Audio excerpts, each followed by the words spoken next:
Assalamualaikum warahmatullahi wabarakatuh.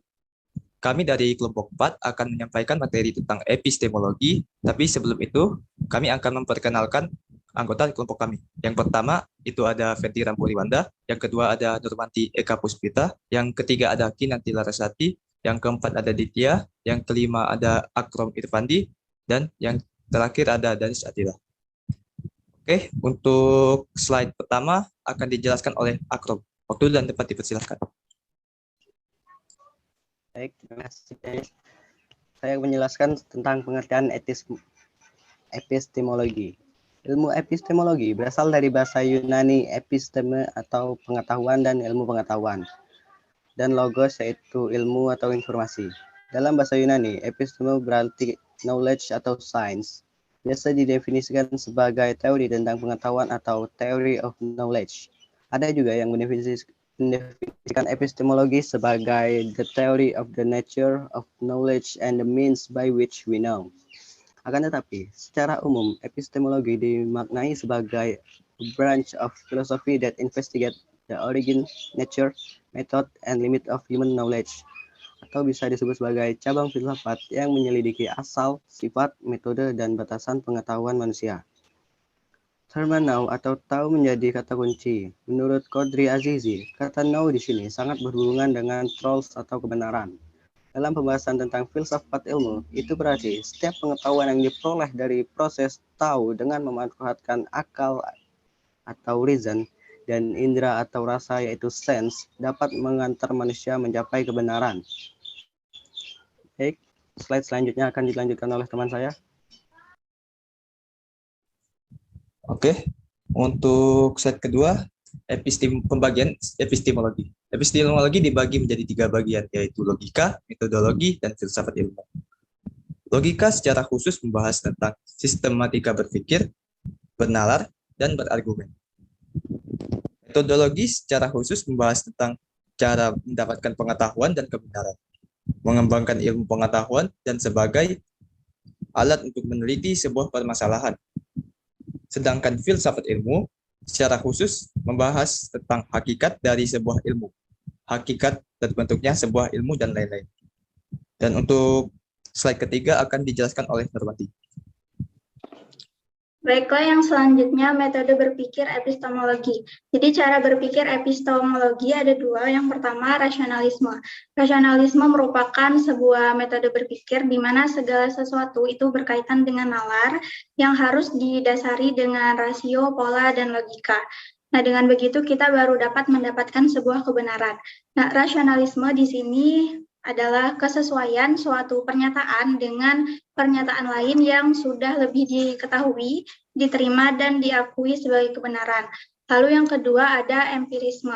Empirisme merupakan sebuah metode berpikir yang dimana segala sesuatu untuk memperoleh pengetahuan dan kebenaran hanya didapat dengan pengujian dan pengalaman secara langsung. Empirisme ini mengatakan bahwa suatu pernyataan itu dapat dikatakan benar jika sesuai dengan kenyataan yang terjadi di dunia. Empirisme lebih menekankan pada panca indera manusia dibandingkan dengan akal, karena panca indera akan lebih mudah untuk mengingat apa yang terjadi ketika berinteraksi dengan sesuatu hal di dunia ini. Baiklah, penjelasan selanjutnya akan dijelaskan oleh Ferdi.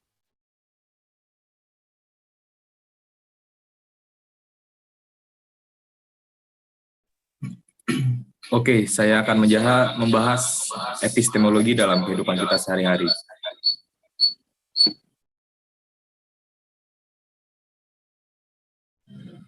Oke, contoh epistemologi dalam kehidupan sehari-hari yang berhubungan dengan bagaimana kita mendapatkan ilmu pengetahuan. Contohnya yaitu kursi. Pertanyaannya adalah, bagaimana kita bisa tahu bahwa benda tersebut adalah kursi? Dengan dan berdasarkan hal apa kita bisa memiliki pemikiran dan anggapan bahwa itu benar-benar adalah sebuah kursi. Awal mula tentu kita memiliki pengetahuan dan menangkap keberadaan tentang kursi melalui panca indera kita. Setelah itu mulai dilakukan analisa yang dilakukan akal kita.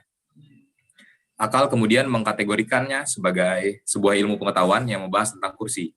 Inilah yang menjadi praktek epistemologi dalam kehidupan sehari-hari, sama seperti benda-benda lainnya. Dan mungkin untuk Materi selanjutnya akan dijelaskan oleh teman saya. Silakan. Peran dan fungsi epistemologi. Melalui epistemologi, selain seorang dapat mengetahui proses tersusunnya suatu ilmu, juga memiliki kemampuan untuk menemukan dan menyusun ilmu tersebut. Dengan epistemologi, diharapkan dapat menumbuhkan kesadaran bahwa jangan sampai seorang puas dengan sekadar memperoleh pengetahuan tanpa disertai dengan cara atau bekal untuk memperoleh pengetahuan.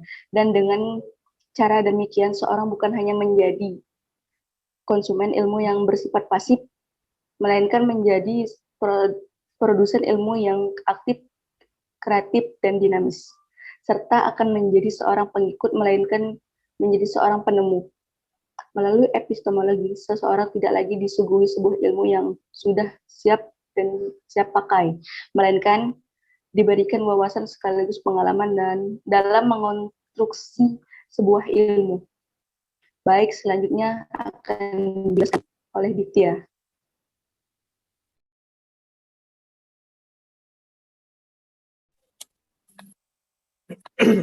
Oke guys, di sini saya akan menjelaskan tentang tujuannya epistemologi.